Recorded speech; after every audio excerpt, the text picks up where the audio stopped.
Hello, everybody, and welcome back to the Yellow Brick Rabbit. Today, I want to talk a little bit about canon and why Disney canon doesn't really make sense. And I'm not going to sit here and talk about details of the story and stuff like that. That's not really what I mean. What I mean is, them having a canon doesn't really make sense. There's no point to it other than to just tell people who know the stories before to shove off. And that's the only reason for it. You see, other franchises that have a canon, and like Star Wars before, they had a bunch of different media, games, and books, and comic books, and all of these other things that told stories and were under different leadership and artistic direction, and had some artistic freedom to them to explore different, versions of characters, different avenues. And then that needed to be condensed at some point to make a cohesive story. And this is what you see with, the old Star Wars canon. It's what you see, which we call Legends now, is what you see with, DC canon. Is what you see with Marvel, the comic book like things that have been going for like 100 years. And that's why you've got stories that have been told for so long that there's just bound to be things that conflict. But Disney Star Wars doesn't have this because they put everything that conflicts into Legends. And so that's its own thing, Star Wars Legends, which is, Lucas and all of the artistic licenses that were given to people that, remained in canon, and the stories outside of that, before. So before, you had the canon Star Wars, and all the stories that fell outside of the canon of Star Wars, that, told stories of games that didn't fit in, or book series that didn't fit into the main timeline that, makes sense.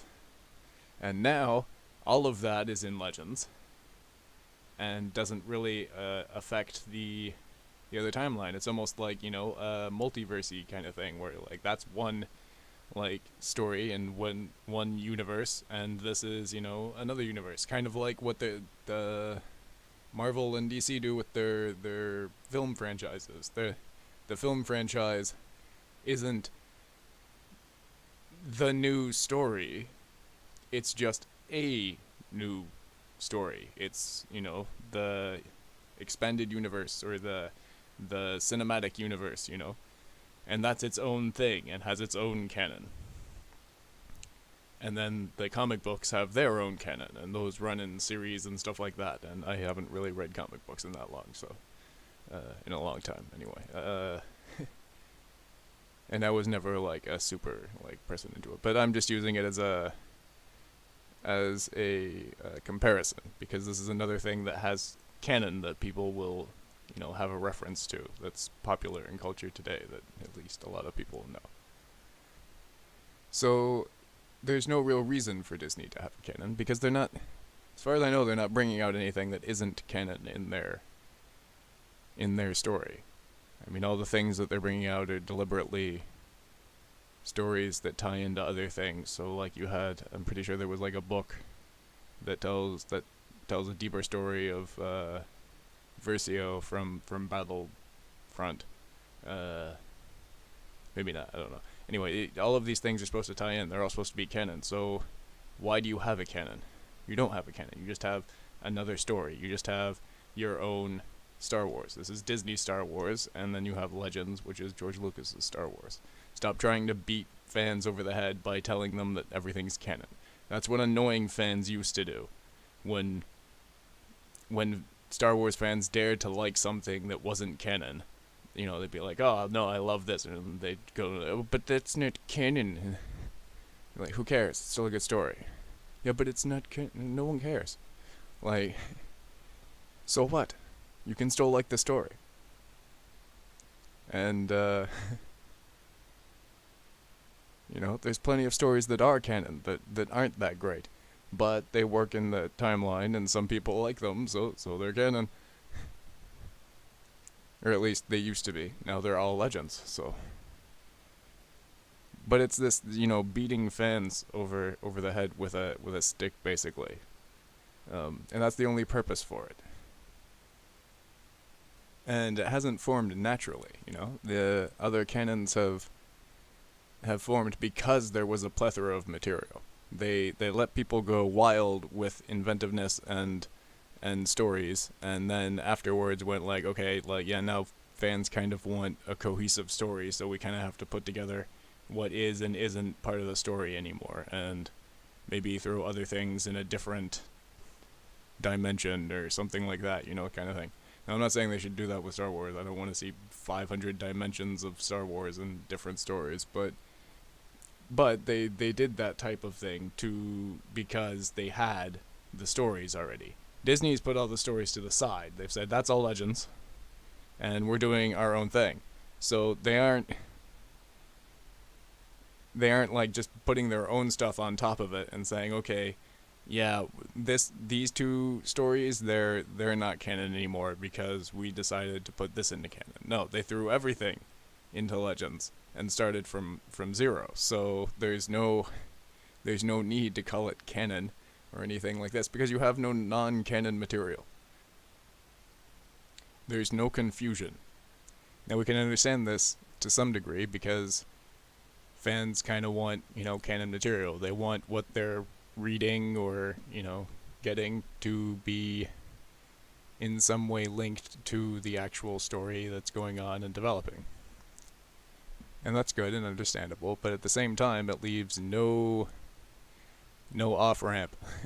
you get no second chance here. And so when you introduce things, they're directly into canon.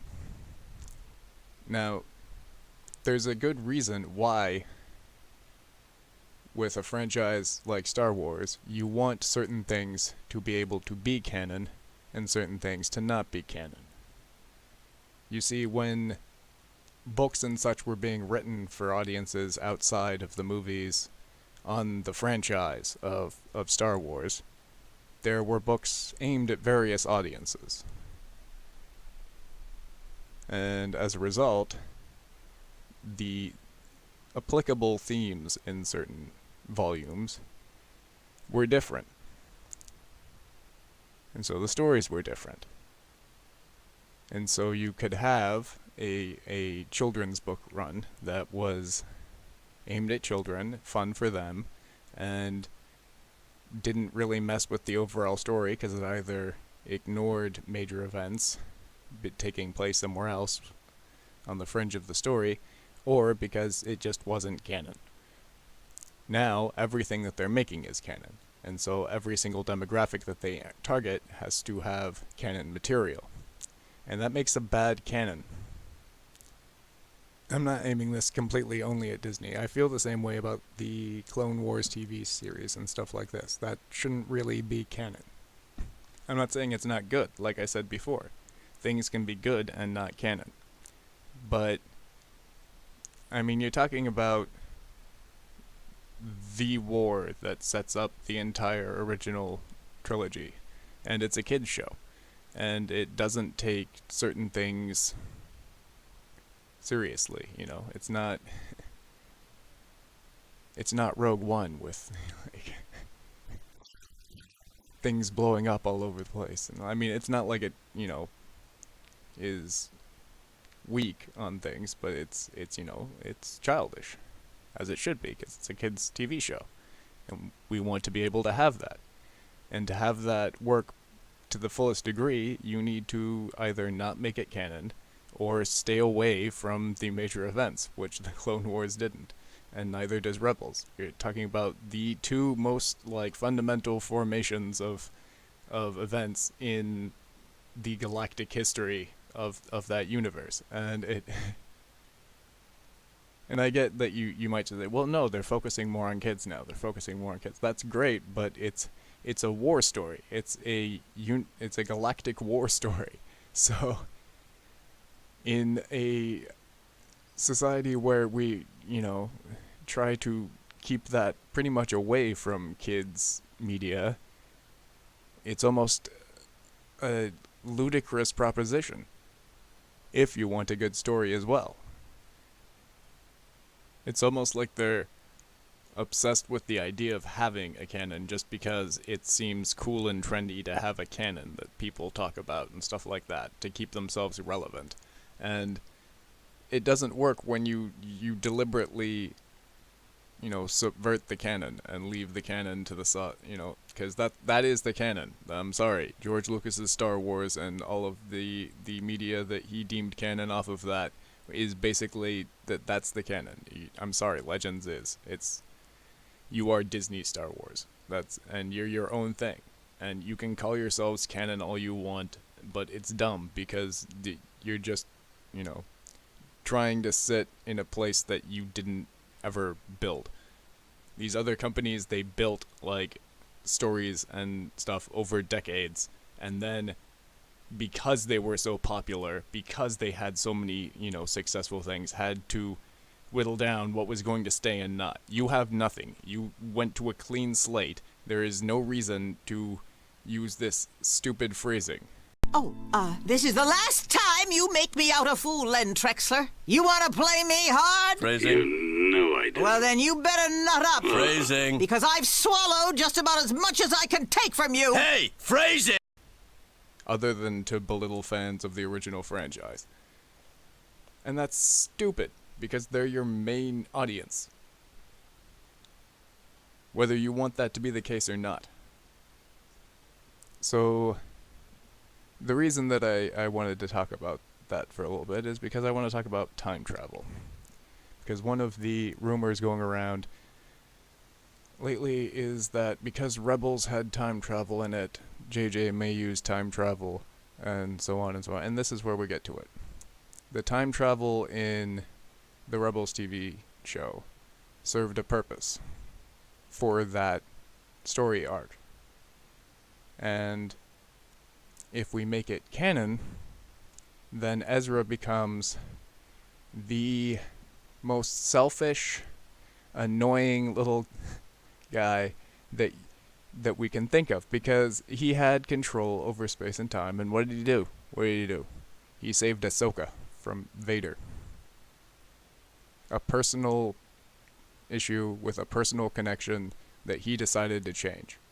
What is the most stereotypical answer to what would you do with a time machine? Here, like on Earth. Yeah, that's right. Go back in time and deal with a certain gentleman whose name starts with H and had a terrible mustache. Yeah. Okay, so the same applies to Ezra then, right?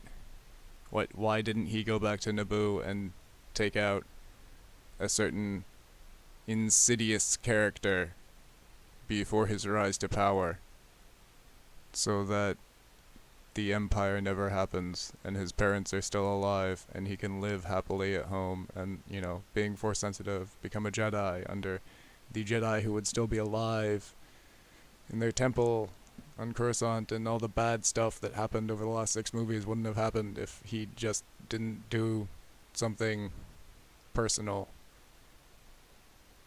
And Vader would never have been an issue, and Ahsoka would never have been in that situation, so he'd have saved Ahsoka by default. Well, that wouldn't fit in the story. Right, but he's standing there. And he could do that. That's why it shouldn't be canon. But they're pushing canon, and everything has to be in canon, because then it's still relevant to the story that they're building together. And it stifles creativity. I mean, just let them go off on a crazy train. Just let everyone do their thing, and just make stuff, and more stuff, and blurt it out. And afterwards, just say, like, okay, this is canon, this is canon, this is canon. Because then you can actually have some creativity, allow the people that you hire to do what, they kind of want, and with that freedom, some of them will come out with some good material that is worth being in a new canon that people like. And yeah, you're gonna have some, some things that probably aren't that great, or people don't like that much. Like The Last Jedi. But see, there's the thing. I mean, anyone that disagrees with you is probably going like, no, but that's how they allowed Rian Johnson to make that atrocious thing. Like, yeah, well, you shouldn't do this with your main movie. That's your main money maker. That's an established trilogy that you should, do beforehand. Don't mess with that. It's the stuff around that. Because that's your selling point, those movies. Everything else is sold by those movies. I've said this before, I'll say it again. That's your marketing strategy right there.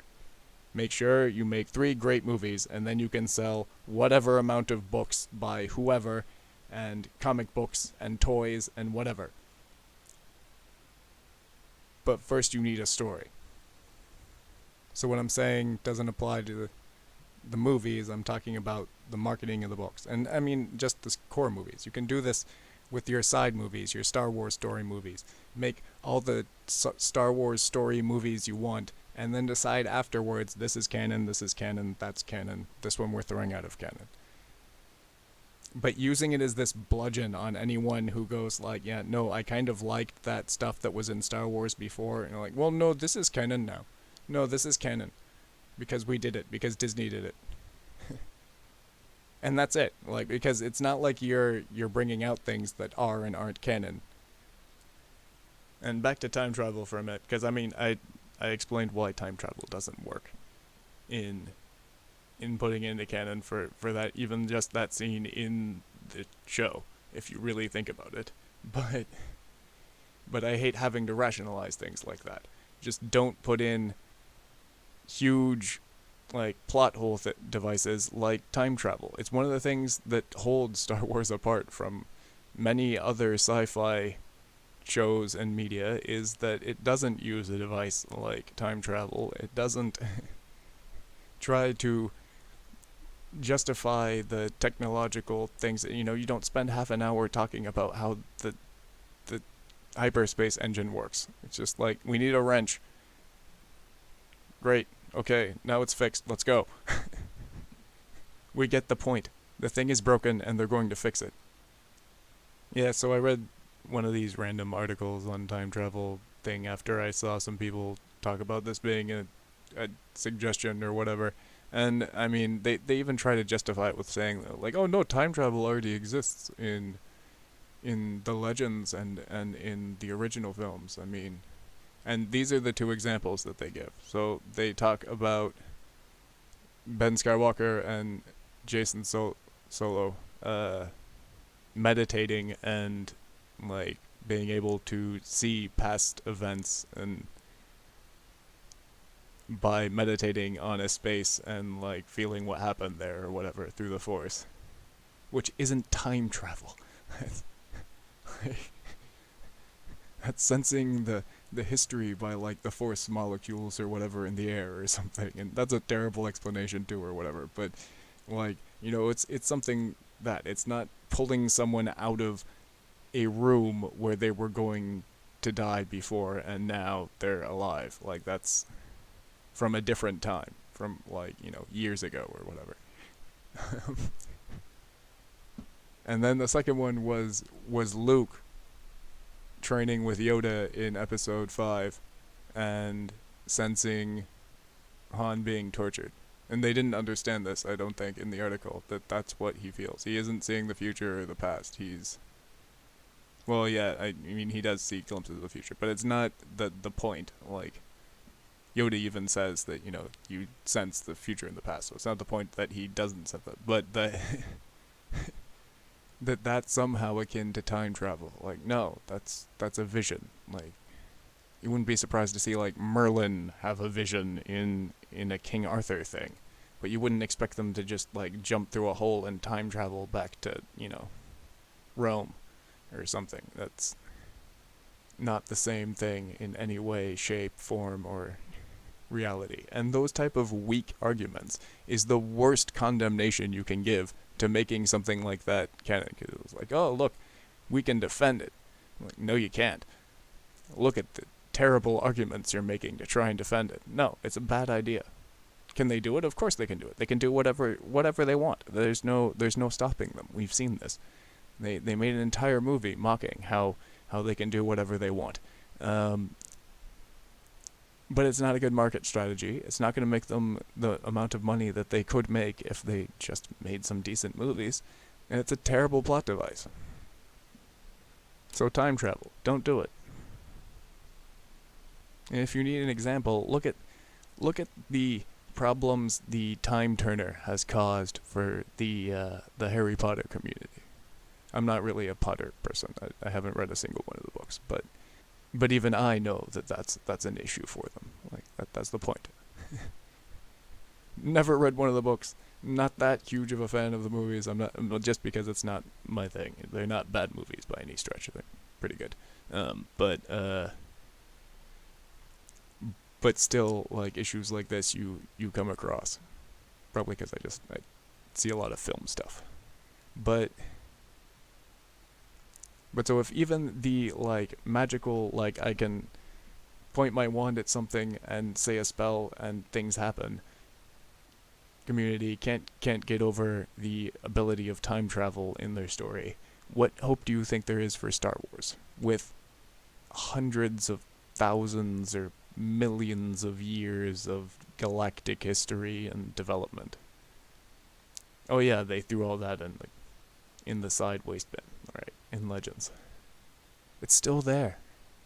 They don't seem to understand that when they said, like, oh, we're putting, all of canon into Legends and we're building a new canon, that the rest of the world didn't just like take their entire like history with Star Wars and put it in a trash bin and hit empty. It's like, no, it's still there. We still know all the stuff, and now you've forced us to compare it. You've basically said we are not using that and we're going to do our own thing with it. Okay, then you better do a good job. Because like I said, there are good and bad things in canon, there are good and bad things outside of canon. And there's a reason to redo it all. But it's not to tell whoever knew the original story or liked parts of the original story that that's not part of it anymore, go away. Because then they will. And then you don't have an audience.